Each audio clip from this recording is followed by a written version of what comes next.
Welcome back to another episode of The Writer's Hive, where we attempt to demystify the writing and publishing process to create a writer's hive mind.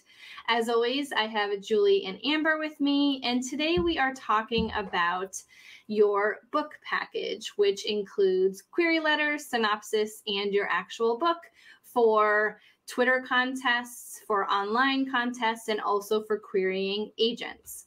So we have a wide breadth of information about these book packages, but they are very important if you want to catch an agent's eye. So we're going to start off with Julie and her experiences and how you can use them to get your book published. Awesome. So there is a lot that goes into query packages and prepping your book for any kind of event. I know that at the time that this comes out, we're looking down the deadline, the home stretch to PitMad, which is a Twitter event where you can try to pitch your book to agents. So we wanted to kind of speak to a whole bunch of different topics, but in terms of your query package, what I've found personally to make your process as easy as humanly possible, and this is not going to be a how to write a query letter or how to do that kind of a video, because that will take a little bit more time. We'll probably do that separately. So what I think is really helpful is having your packages ready to go. And by that, I mean having maybe a folder on your desktop or within a query folder that has your query letter, synopsis, first chapter, query letter, synopsis, and first 3 chapters, first 25 pages, first 50 pages. And if you have those already ready to go, you're in a much better place when you get asked for your packet. And then that way you're not going into like your main document and trying to pull X amount of pages back and forth. A lot of the times my first 5 chapters might also fall within a page count request. So then I'll just have that one folder for both of those requests.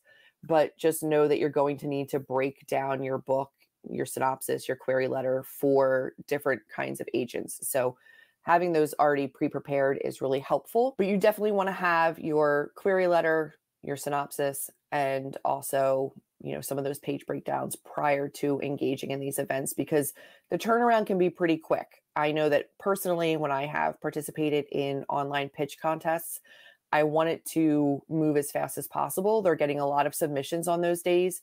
So as they go through and they like things and people are submitting, the sooner I can get in there, the better, because then I'm going to, hopefully they are working in like when the email came in time frame.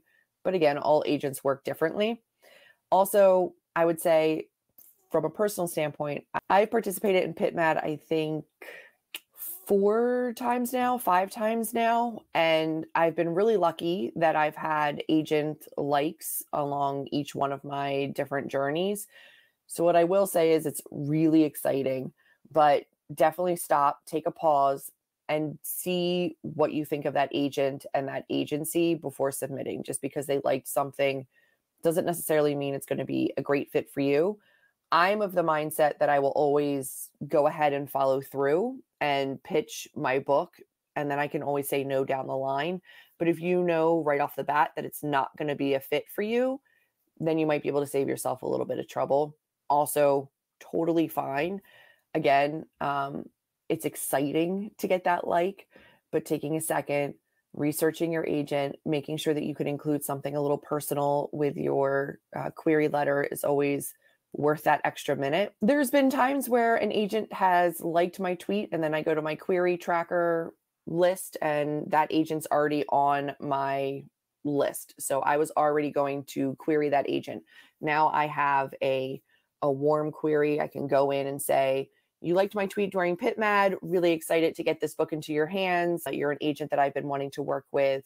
Really excited that you liked the pitch. Here's my book. I've had everything from just give me your query letter, just give me your query letter and synopsis, to can you please send me the full book? And I have gotten requests for fulls off of my PitMad participation, which is amazing. One of those did come after I'd already sent my query letter and synopsis. So they did have a little bit of reason to request. But again, it's always nice to have an in when you're querying. So I will say that there were times where I would take a look at an agent and realize that either they didn't have any professional sites. They weren't linked to an agency. They weren't somebody that was on Query Tracker or Publishers Marketplace. There's no record of them. I would say definitely Google them. If you're a member of Query Tracker, check them out, see who their clients are, see what they're responding to right now. It's easy to get excited that somebody wants your manuscript, but it's also really important that you do your due diligence and look into them a little bit, because there are people that, sure, they might go ahead and say that they're an agent or they're maybe working with, smaller agencies and they're brand new and they might not have experience or connections in the publishing world to actually sell your book once they acquire it. And if you sign that contract, the book's going to just kind of get stuck places. So I think that if you're in a position where you're getting ready to query anyway, hopefully you've already done your research, you've looked at some agents, and you know how to spot what may or may not be a legitimate agent and agency, which is not to say that you can't, take a risk. If you want to take a risk on just a query letter and a synopsis, absolutely fine. But maybe just make a note in your query, your own Query Tracker list or your own notebook, wherever you're keeping track of who you query and when, that, wait and see what they might say about your book. Getting editorial feedback is always great if they're going to offer that, but maybe make a little note to yourself to be cautious if they get back to you that this might be something you want to look into a lot deeper if they're actually interested in the book. That's a really good information to know, Julie. I've never actually done a PitMed, and I've never actually had a manuscript in a place where I could do a PitMed or where I would feel comfortable doing it. But there are some ways that you can either A, support your author friends, or B, just support other beginning authors overall. So there are some rules that you have to set in place. So you need to advise all of your followers or friends that they shouldn't like the tweet that you send out, because that's specifically for the agents. But you can actually retweet. That helps so much, because then it puts it back, kind of like the more retweets it gets, it kind of puts it up at the top of the list as they're going through the hashtags. So one thing that I would do is first see if your friends are going to do it, and then know what times that they're going to do it, so you can go in and retweet it. And maybe not even right away, maybe give it 30 minutes to get some likes and then go retweet it, so it kind of bumps it up again. So that's one thing you can do. Another thing I can do is just to support other authors is go to the hashtag, or go to add in hashtags of genres that I enjoy and read through some of them. And if you really like them, you can hit the retweet button and you can help them out so that people can see them. Another thing that I have done, even though I haven't actually done it myself, is help Julie research and figure out how to do her tweets. And so the thing with PitMed is you have to fit everything within that, 160 character template that you have for Twitter. So if you go to the PitMed website, and I'm assuming we're going to link it down below for everybody if they want easy access to go see it, they do have a lot of their qualifications, things that you need to do, the hashtags that you can use. And so the more hashtags you can fit into your tweet, I think the better.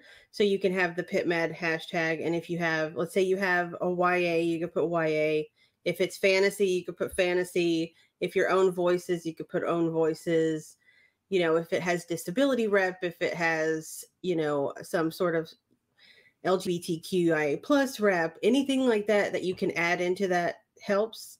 It does take away the amount of words that you can actually use for the tweet. So the more that you can hone in your pitch to the smallest amount of words and still have that punch, that impact to make people want to go, oh, I need this on my shelves right now, the better, because then agents are going to see that and go, oh, people are going to want this on their shelves. I really want to know more about this, and then they'll like it. Another thing that you can do is you can tweet up to 3 times within the day. And I would suggest coming up with 3 completely different tweets. I wouldn't tweet the exact same thing 3 times. Maybe, for instance, if you have a YA fantasy own voices, maybe in one tweet, you can really focus on it being YA fantasy. And then in the next tweet, you can hone in more on oh, this is an own voices, and kind of show the the marginalization that you're representing or something like that. And then, the next one, it can just be more fun and say, oh, this is like a really fun read, or it's in a really emotional read. Just ways that different agents will maybe say, oh, I really want something that's like fun and happy. And they see your first 2 tweets and they don't see that. But then your third one, they're like, ooh, that sounds fun and happy. And then they'll like it. Things like that can really help get your pitch noticed. So I would definitely recommend going to the website and checking out everything they have. And then another thing to prepare is you can actually go to the hashtag, and the old tweets from previous ones, because they do it every quarter, are still out there. So you can go, let's say you can go to the thriller one and see how people that are getting a lot of likes from agents, how they are structuring their thriller tweet. And then you can kind of see the type of like keywords that everybody is using, the type of like punchy lines, especially with thrillers, because it needs to be very punchy and really show that you're going to have like a twist in there and things like that, which obviously if it's a thriller, but that's one way. And I wouldn't copy anybody, of course, because your story is going to be completely different, but you can see how the people that have structured it and that have been successful, like how to really hone in on your own story. And actually, I think that if you're a Save the Cat person, there's a section in Save the Cat that has like your elevator pitch. That can also, if you use that template, can be like a jumping point to really honing something. There's so many resources out there to help you get that tweet in the right amount of characters. Just make sure you do enough. Don't the day before decide you're going to do it. Like really give it a week or 2 to do the research and get it ready to go. And then also in terms of the tweets, I found that having comp titles is really helpful. A lot of tweets will have that at the top. So maybe it's like Buffy X Gossip Girl. It can be books, it can be authors, it can be TV shows, pop culture. Try to stay current. I've seen a lot of people use comp titles from a while back that might not be as relevant now, or a lot of people using Twilight and Harry Potter, which people understand, but also agents are probably not necessarily looking for the next Twilight anymore. I know vampires are making a resurgence, but comparatively, are you going to be the next J.K. Rowling or Stephanie Meyer? Probably not. So try to pick comp titles that work for you, work for your story. I've used an author and a title from a different author. I've used television shows. I've used actual just like titles. So try to hone in on your comps. You're going to need to have those comp titles anyway. So including those can really be helpful. Again, every character matters. So really hone it in. And then I've also found it really helpful to use PitMad after the fact to look at agents. So I can look up, you have to use the hashtag PitMad. So if you use the hashtag PitMad and then A for adult and F for fantasy, I can go through and see which agents were actually liking tweets, and I can add them to my query list. If I think that there's somebody that I might be interested in querying and I know that they're actively acquiring, which is awesome. You can use it that way. And I've also used it to do a lot of mutual following with other authors who write in a similar genre, which has been really exciting as well. I've been able to make connections on Twitter within the author community and just reach out, support them. I would say as a participating author, also make sure that you're spending time, not just in your hashtag, but in other hashtags as well, resharing other people's tweets. The community is really supportive. So don't just put out your tweets and then be done for the day. Be ready to engage, retweet other authors. The community is there really to help one another. And I have found that it's been really supportive and really, really fun. But definitely prep your followers a couple days ahead of time and just say, I'm going to be participating in PitMad. Please remember to retweet, not like. You're still going to get people that are just excited about your tweet. They're going to be, liking it anyway. It's okay. But if you can prep them, it does help. And then remember to pin your most recent tweet. That's always helpful. And then I will usually leave my most popular PitMad tweet pinned for a couple days afterwards, just in case any agents come after the fact. I don't know if it works, but I do that. Those are so many great tips on PitMad that I wish I had, previously when I have done it in the past. I have participated. I have not been very successful. I think in the years that I participated, I got one agent and then I changed my book from young adult to adult. So I figured that wouldn't really appeal to them anymore. So I sort of let that go. So in terms of how I'm going to approach this, I really think of it as an important part of the book writing, book production process. The exercises of creating a synopsis for your book. I think 98% of agents prefer to have a synopsis at some point. It's really helpful. That like all of these processes are helpful. Taking part in online contests are helpful because you are learning to hone your craft in a sense. You're creating that elevator pitch, as what Amber said, and you're going to be able to talk about your book a little more. So as an aside, I did want to say, like, if you are not successful, don't feel too discouraged because these types of Twitter events get bigger and bigger, and maybe an agent didn't see you, or there was just too many books to look at. But I think this is an important part of the process because you are just honing your abilities every single time to be able to talk about your book. A lot of authors are not really good at selling themselves. So even just showing, writing out a tweet and then showing it to your friends, your writing friends, or just friends who like to read, you're kind of exposing yourself to criticism, constructive criticism, hopefully, in terms of how to talk about your book a little more. In terms of the synopsis and or query letter, I think this is an important exercise that you can do. Because when you're sort of taking a book, and I'm just thinking about novels, so it would be like 50,000 to over 100,000 words, and you have to talk about it in like one page or half a page, you'll be able to spot some errors when you are writing these, because if things don't really make sense to you, they may not be clear to the reader, and you could tweak your book along the way to adjust for that. And you can find plot holes too, like if you have your friends read your synopsis or your query or your tweet and they're confused versus compelled, you can figure out how to tweak a little bit, which will just improve your book and how you talk about it with others. So this is definitely something that I would recommend that every author do. Have certain expectations of these types of events, especially PitMad, because it is so popular. But a lot of the tips that Julie and Amber have mentioned already are fantastic, and just keep them in mind when you're looking to take part. In terms of having realistic expectations for an event like this, like Kate said, they do get more and more popular as the years go on.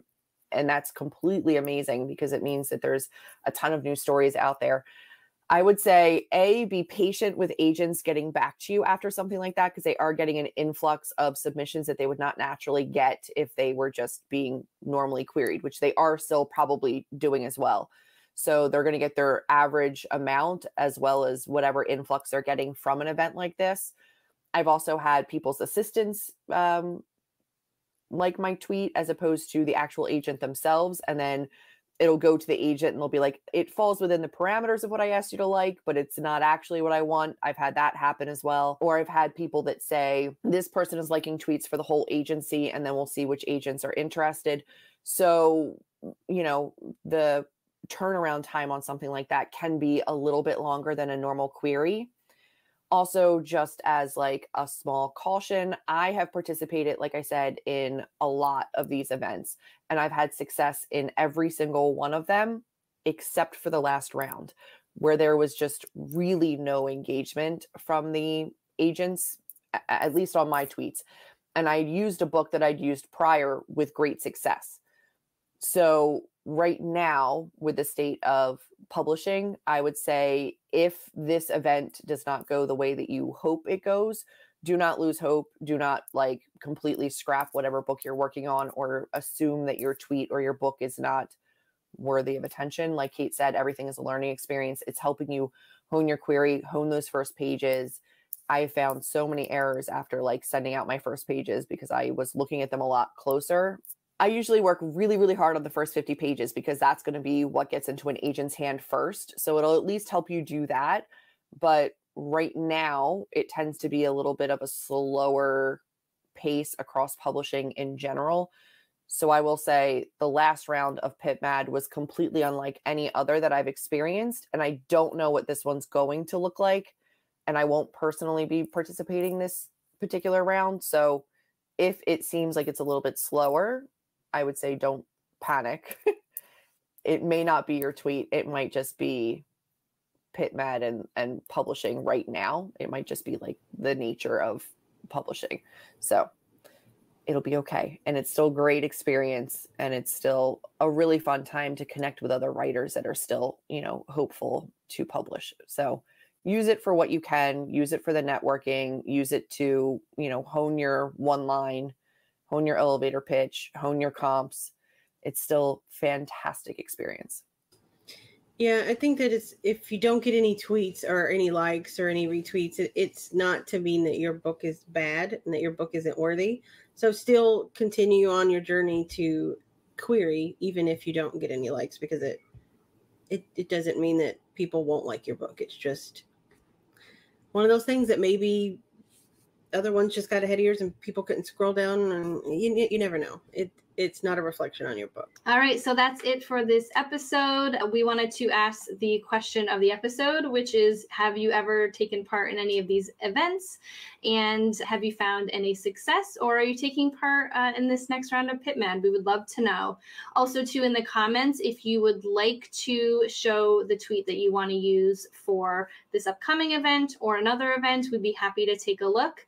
In our efforts to create a community, we would love for anyone to sound off. As long as it's a positive experience and offering constructive criticism, we would love to help you out.